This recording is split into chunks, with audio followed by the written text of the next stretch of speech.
আজকাল হঠাৎ খুব ক্লান্ত লাগে।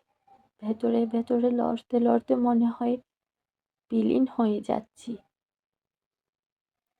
ফ্যামিলি প্রবলেম, দিশাহীন জীবন, বিরক্তিকর দিন, ঘুমহীন রাত, অনিশ্চিত ভবিষ্যৎ। সবকিছুর সারাংশ করে যা পাই তা হচ্ছে জবা ফুলের মতো এই বুঝি ঝরেই গেলাম। সমস্ত ধৈর্য, শক্তি, স্পৃহা, উদ্দাম, উদ্দীপনা সবকিছুর শেষে পৃথিবীর বুকে ধ্বংসস্তূপে আমার দেহটা যেন জঞ্জাল হয়ে পড়ে আছে। কিন্তু না, তা প্রকাশ করতে পারি না, তা প্রকাশ করা যায় না। তবে ভেতরে ভেতরে মরা আমিটাকে যে বাইরেও সবাই পিষে মারবে,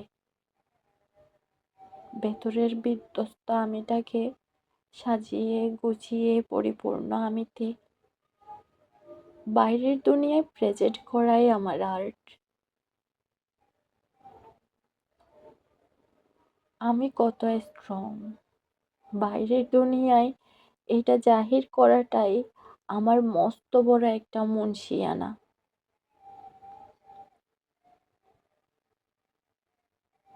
এলোমেলো আমিটাকে কারো কাছে প্রকাশ করতে চাই না, আর পারিও না। তাই কতই না নাটক করে যাচ্ছি, দিনের পর দিন, মাসের পর মাস, বছরের পর বছর। বাইরের মানুষগুলোর সাথে নাটক করতে করতে জীবনের এই পর্যায়ে এসে নিজেকেও এই মিথ্যা সান্ত্বনার বাক্যেই কাউন্সেলিং করছি। মাঝে মধ্যে কিচ্ছু ভালো লাগে না, কারো সাথে কথা বলতে ভালো লাগে না, গল্পের বই পড়তে ভালো লাগে না, গান শুনতে কিংবা গাইতেও ভালো লাগে না,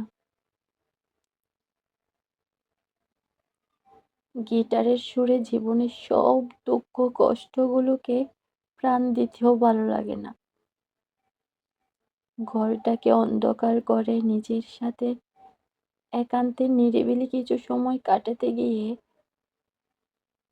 ডিপ্রেশনে ভুগতেও ভালো লাগে না। কোনো কিছুর প্রতি আগ্রহ জন্মায় না, সব কিছুই কেমন জানি অর্থহীন মনে হয়।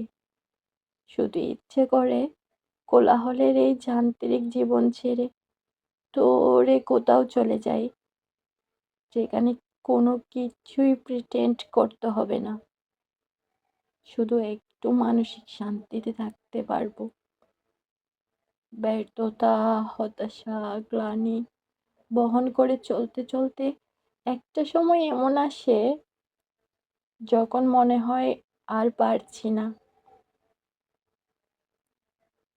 সব শক্তি ফুরিয়ে গেছে, নিঃশেষ হয়ে গেছি আমি। এবার মুক্তি চাই।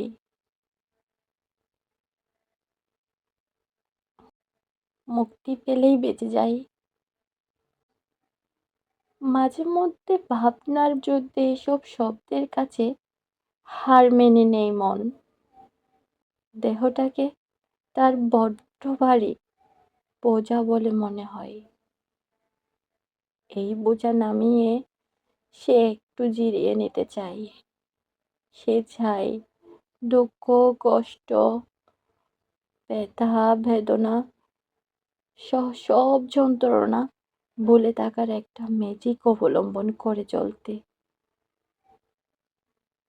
বেঁচে থাকাটা চ্যালেঞ্জ না হলেও ভালো থাকাটা এখন সত্যিই বড় চ্যালেঞ্জ। ভালো থাকা বলতে আমি আরাম, আয়েশ কিংবা প্রাচুর্যকে বোঝাচ্ছি না। ভালো থাকা বলতে আমি মানসিক শান্তিতে থাকাকে বোঝাচ্ছি। জীবনে মানসিক শান্তি না থাকলে হাজার সুখ স্বাচ্ছন্দ্য ও প্রাচুর্যের মধ্যে থেকেও ভালো থাকা যায় না। ভালো থাকা মানে মানসিক শান্তিতে থাকা।